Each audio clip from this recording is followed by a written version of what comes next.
Hey Birchouse friends, welcome back. Today I have something very cool to show you, and that is our new heater shields.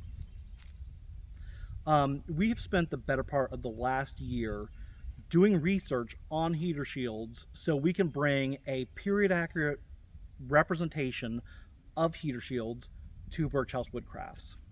Now, our shields are not based on any specific museum collection, but rather an amalgamation of all the research we've done over the last year. So let's talk about the build a little bit before we get to the fun part.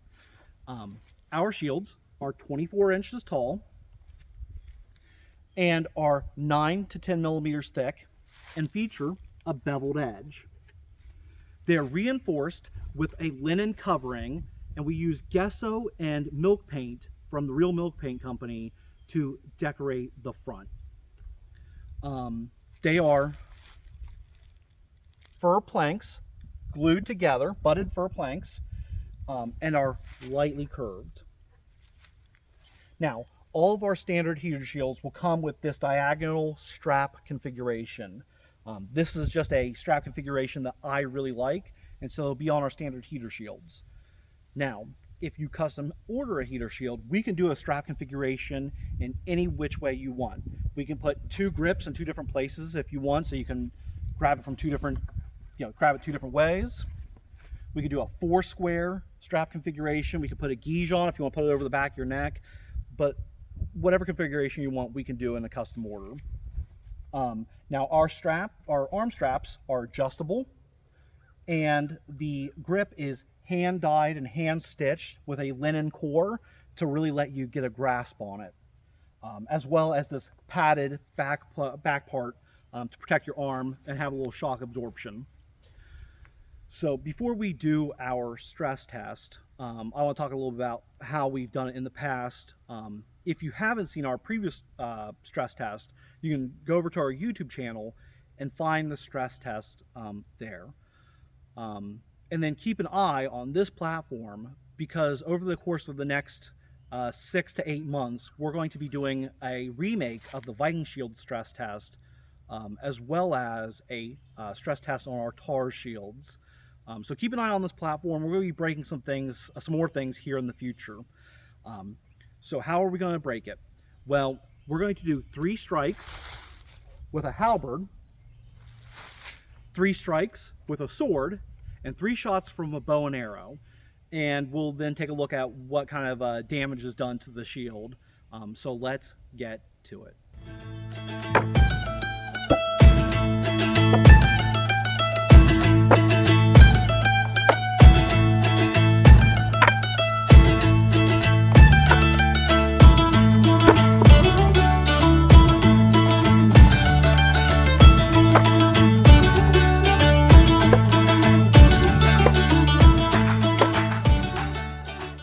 And there you have it.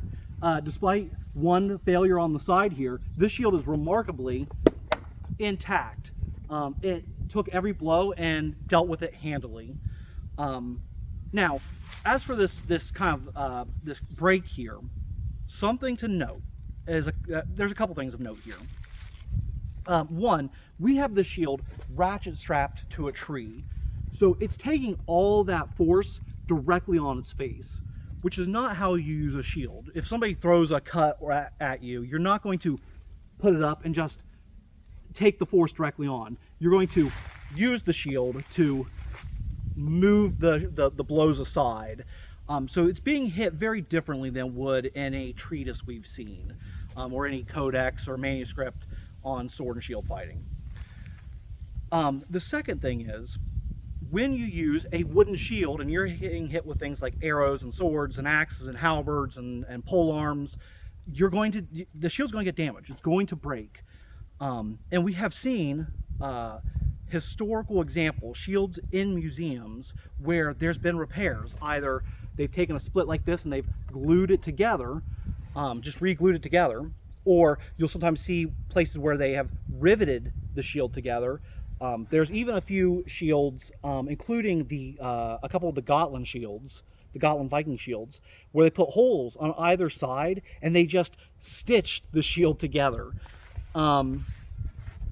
any kind of abuse is going to take, it's eventually going to take damage. Interestingly, the split is not where the planks are butted and glued, but rather this was in the wood grain itself. So we'll take this and we will repair it and we'll take it to festivals. We are very happy to be offering these shields here at Birchouse Woodcrafts. So where do you get these for yourself? Well, we will have some in our shop here in the next 3 to 4 months that will be pre-decorated and preset and ready to roll. And those will be on goimagine.com. And then you can custom order these right now. These are available to custom order as of this moment. And I'm going to put a link in the description to our shop and to all the places you can contact us to get custom orders. Thank you so much for watching, and we'll see you all in the next video.